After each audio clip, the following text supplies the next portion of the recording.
একজন ব্যক্তি যদি তার কাছে বৈধ অস্ত্রের লাইসেন্স থাকে, তারপরও সে ওই অস্ত্রটি নিয়ে কিভাবে চলাফেরা করবে তা নিয়ন্ত্রণ করা থাকে ওই লাইসেন্সের মধ্যেই। আর যদি লাইসেন্সে না থাকে তাহলে শস্ত্র বিশেষ করে আগ্নেয়াস্ত্র নিয়ে চলাফেরা করা আইনত অপরাধ। আবার লাইসেন্সের শর্ত অমান্য করাটাও অপরাধ। ঠিক একইভাবে যদি কোনো ব্যক্তি লাইসেন্সকৃত অস্ত্র থাকে কিন্তু সরকার কর্তৃক ঘোষণা দেওয়া থাকে যে লাইসেন্সকৃত অস্ত্র নিয়ে হলেও ওই স্থানে অস্ত্র নিয়ে চলাফেরা করা যাবে না, এই ঘোষণা অমান্য করাও অপরাধ। তো আমরা যে বিষয়টা জানবো সেটা হচ্ছে অস্ত্র আইনের 20-এর ক ধারা। খুব একটা সেন্সিটিভ বিষয়।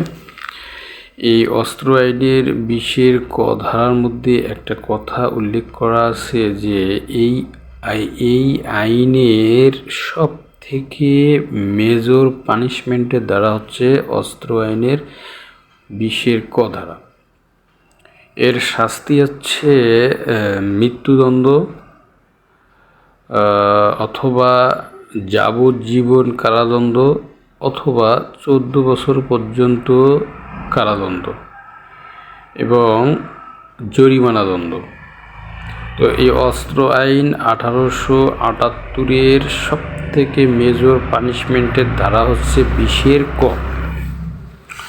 কোন ক্ষেত্রে এই আইনের অপরাধ করলে তার শাস্তির বিধান আছে সে কথা বলা হয়েছে যে যেহেতু আগ্নেয়াস্ত্র লাইসেন্স ছাড়া বহন করা বা দখলে রাখা যায় না, তো কেউ যদি 13 ধারার বিধান অমান্য করে অর্থাৎ লাইসেন্স ব্যতীত আগ্নেয়াস্ত্র, সেটা হতে পারে পিস্তল, হতে পারে রিভলভার, হতে পারে শটগান অথবা অন্য কোনো আগ্নেয়াস্ত্র তার দখলে রাখে বা তার নিজের কাছে রাখে, অথবা 14 ধারায় বলা আছে লাইসেন্সের যে শর্ত সেই শর্ত অমান্য করে অনুরূপ আগ্নেয়াস্ত্র কাছে রাখে। আর 15 ধারায় বলা হয়েছে যে কোনো নির্দিষ্ট স্থানে সরকার গেজেট প্রজ্ঞাপনের মাধ্যমে অস্ত্রশস্ত্র বহন নিষিদ্ধ করতে পারে। সেই স্থানের মধ্যে সে যদি সেটা তার লাইসেন্সকৃত হোক বা লাইসেন্স ছাড়া আগ্নেয়াস্ত্র বহন করে এবং পারিপার্শ্বিকতার বিবেচনায় যদি এটা প্রতীয়মান হয় যে সে কাউকে হত্যা করার উদ্দেশ্যে এই আগ্নেয়াস্ত্র তারা নিকটে রাখছে, দখলে রাখছে বা বহন করছে, তখন তাকে শাস্তির বিধান হচ্ছে 20-এর ক ধারা। আর এই ক্ষেত্রে তার শাস্তি হতে পারে মৃত্যুদণ্ড অথবা যাবজ্জীবন কারাদণ্ড অথবা 14 বছর কারাদণ্ড এবং জরিমানা দণ্ড। এই বিষয়টাই হচ্ছে অস্ত্র আইনের সব থেকে মেজর পানিশমেন্টের ধারা 20-এর ক।